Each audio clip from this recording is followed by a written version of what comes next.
I will never forget the moment I first saw the Vreth Armada. 4,000 warships stretched across the darkness like a wall of cold metal, each one gleaming under the distant light of Kepler 442. I was standing in the sensor bay of the UNS Relentless, staring at my screen, and my coffee had gone cold 20 minutes ago without me noticing.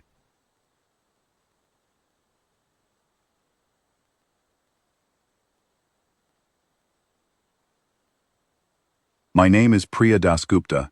I am a sensor analyst. I do not fire weapons. I do not command fleets. I sit in a small room filled with monitors, and I read data. My crewmates like to joke that I read the star's diary. On most days, it is a boring job. That day, it was the most important job in the galaxy, though nobody knew it yet. Our combined defense fleet had 310 ships. The Vreth had 4,000. You do not need to be a mathematician to understand those numbers. Every face on the bridge carried the same expression, a thin mask of discipline stretched over pure fear. The Vreth Dominion had conquered 12 civilizations before us. 12 entire species had fallen, their cities burned, their fleets shattered, their histories swallowed. Humanity was supposed to be number 13. Admiral Chen called a joint briefing with our allies. The Tolavari were tall and graceful, careful with every word they spoke, always looking for the diplomatic path. The Enshkai were insectoid, brilliant engineers with sensor technology that made ours look like children's toys. Together, we were the last line of defense, and together, we were not enough. The Enshkai sensor chief, a sharp-minded officer named Vidic Ra, presented the coalition's scan data on the Vreth fleet. Hull composition, energy output, weapon yields, shield harmonics. Every number confirmed what history had already taught us. The Vreth were stronger, faster, and better armed than anything we could put together. Vidic Ra's conclusion was simple. Direct engagement would be a disaster. Our only options were retreat or negotiation. I sat in the back of the room and listened, and something felt wrong. Not with the data itself. The numbers were clean, precise, and thorough. The problem was in how they had been collected. The Enshkai had scanned the Vreth fleet looking for threats. They measured weapons. They measured shields. They measured engines. They scanned to confirm what they already feared. Nobody had scanned looking for a weakness. I raised my hand and requested permission to run my own sweep. A full-spectrum, multi-band passive scan using human-designed algorithms. Vidic Ra looked at me the way a university professor might look at a child who just offered to solve a graduate-level equation. "Your equipment is generations behind ours," he said. "What do you expect to find that we missed?" Admiral Chen, to his credit, authorized it quietly with a single nod. That night, I sat alone in the sensor bay and began my work. I did not scan the way the Enshkai did. They locked onto individual ships and cataloged their specifications one by one. I did something different. I ran a broad, passive sweep across the entire formation.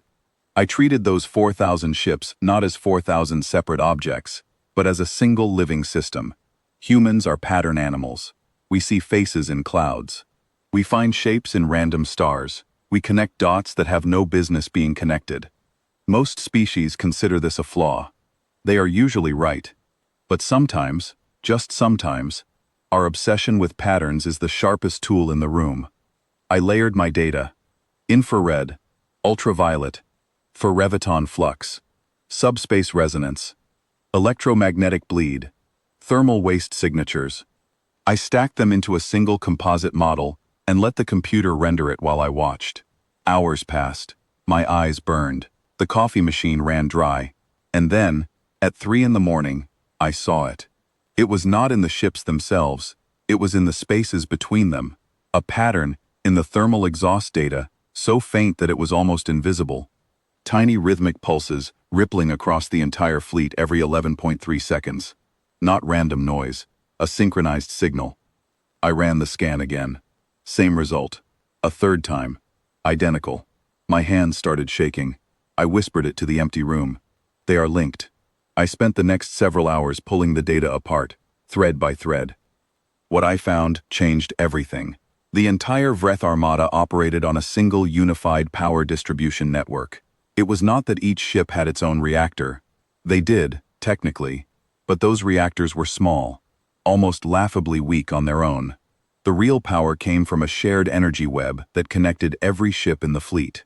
7 specific vessels acted as relay nodes, distribution hubs that routed power across the entire network. These 7 ships looked identical to every other warship. You could not pick them out by appearance alone. This was the secret behind the Vreth's invincibility. When you struck one ship's shields, the entire fleet compensated.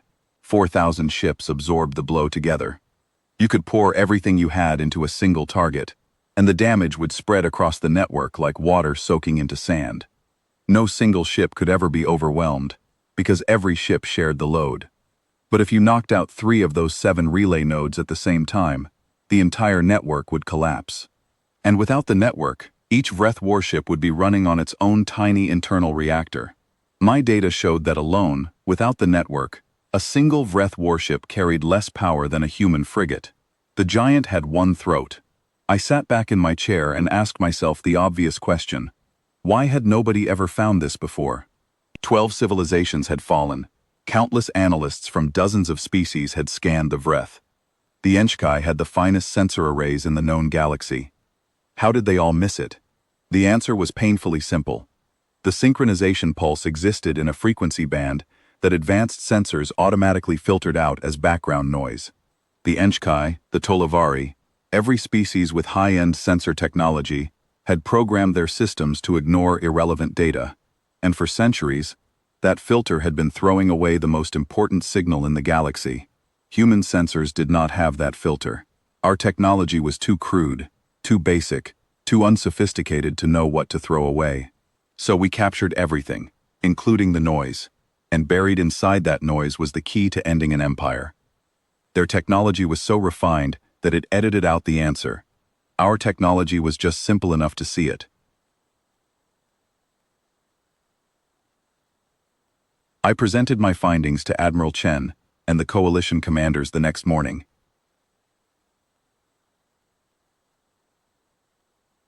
I expected surprise. I expected excitement. What I got was resistance. Vidic Ra rejected my analysis outright. The Enchkai had fought the Vreth before. They had scanned with instruments far superior to anything humans possessed. A junior analyst with inferior equipment could not possibly have found what the greatest sensor arrays in the galaxy had missed.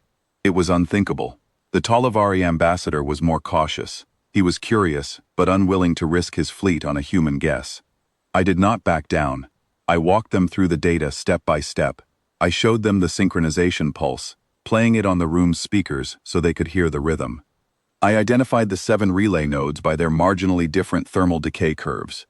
I ran a simulation showing exactly what would happen when 3 nodes went dark. I watched Vidic Ra's face change, not suddenly, but slowly, like a man realizing he has been walking past a door his whole life without ever trying the handle. He stared at the frequency band his sensors had been filtering for centuries, and said, very quietly, "We taught our sensors to ignore what we believed was irrelevant. You did not." The coalition agreed to trust the data. We had one chance. Admiral Chen designed the operation himself. 3 surgical strike teams, each targeting one relay node. Human ships only, small and fast. The Allied fleet would engage the Vreth head-on as a diversion, buying time for the strike teams to reach their targets. I insisted on being aboard the command ship to provide real-time sensor guidance. I was the only person who could read the fluctuations and confirm which ships were the relay nodes, since the Vreth could have shifted their formation. The battle began at dawn, fleet time. The coalition surged forward, and the Vreth responded with the terrifying efficiency that had crushed 12 civilizations. Energy beams crossed the darkness. Shields flared and buckled. Within the first 10 minutes, we lost 14 ships. The Vreth lost none. Their power network was functioning exactly as I had predicted. Every hit was absorbed, every shield recharged, every gap filled instantly by the collective strength of 4,000 ships working as one. In the sensor bay, I was tracking 3 strike teams through the chaos. My composite scan was running in real time, and I could see the relay nodes pulsing like heartbeats amidst a forest of identical ships. I guided each team through coordinates and timing, my voice steady even though my pulse was not. Strike Team 1 reached its target first. I confirmed the node. They fired everything they had, and the relay node shattered in a flash of white light. Across the Vreth fleet, Something happened that had never happened before. The synchronization pulse stuttered. Shields across the Armada flickered for half a second. Just half a second. Then the remaining 5 nodes compensated, the network stabilized, and the Vreth kept fighting. But I had seen it. The first crack. Strike Team 3 reached its target 12 minutes later. The second relay node went down. Now the pulse was erratic, like a heartbeat skipping every few seconds. The Vreth formation wobbled. Individual ships began showing power inconsistencies. Some shields dropped to 80%. Some weapons cycled slower. The network was straining under the load, trying to do with 5 nodes what 7 were designed to handle. Strike Team 2 was in trouble. Their target node was surrounded by escort ships, and they were taking heavy fire. The team leader reported that they could not get a clear shot. The node's shields were still at full strength, fed by the remaining network. I stared at my data, searching for something, anything, and I found it. A gap in the node's shield rotation. With the network under strain from losing 2 nodes, the power distribution had become uneven. Every 11.3 seconds, the target node's shields dipped for 0.8 of a second as the network recycled. Less than a single breath, but it was there. I fed the timing to Strike Team 2. I counted down over the comm channel. 3, 2, 1, fire. They fired in the gap. The third relay node went dark. What happened next was like watching a city lose power. 4,000 ships went dim at once. The synchronized pulse that had held the Vreth Armada together for centuries simply stopped. Shields across the fleet dropped to emergency levels. Weapons lost their bite. Engines faltered. The Vreth, for the first time in their history of conquest, were exposed. The coalition fleet surged forward. Ships that had been struggling moments ago now found themselves facing enemies with a fraction of their former strength. The Vreth fought on, because that is what warriors do. But they were no longer the unstoppable force the galaxy had feared. Ship by ship, the tide turned. The crescent formation that had seemed so terrifying began to break apart. I watched from the sensor bay as the numbers shifted. For the first time in this war, the losses were not ours alone. The Vreth Dominion requested a ceasefire 4 hours later. It was the first time in their recorded history that they had ever asked for one. In the days that followed, I was summoned to debriefing after debriefing. The Talavari and Enshkai were already rewriting their sensor protocols. Centuries of assumptions were being torn down and rebuilt. Vidic Ra approached me personally, his earlier dismissal completely gone, replaced by something that looked like respect, and maybe a little embarrassment. He asked me a question I will never forget. How do humans train their analysts? I thought about it for a moment. We do not train them to find what they expect, I said. We train them to notice what does not fit, and then we teach them to be stubborn about it. He considered this for a long time, then nodded slowly and walked away. I think about that moment often. I think about what it taught me about humanity's place among the stars. We are not the strongest species. We are not the fastest. Our ships are not the most advanced, and our sensors are certainly not the most sophisticated.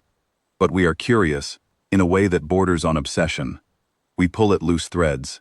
We question clean data. We refuse to accept that something cannot be done simply because nobody has done it yet. 4,000 warships, 12 conquered civilizations, an empire built on a secret hidden in plain sight. And it all came apart because one person looked at the data and thought, "That is odd, let me check again." They will learn, I think. The galaxy always does. You do not need to be the most advanced species in the room. You just need to be the one that refuses to stop asking questions.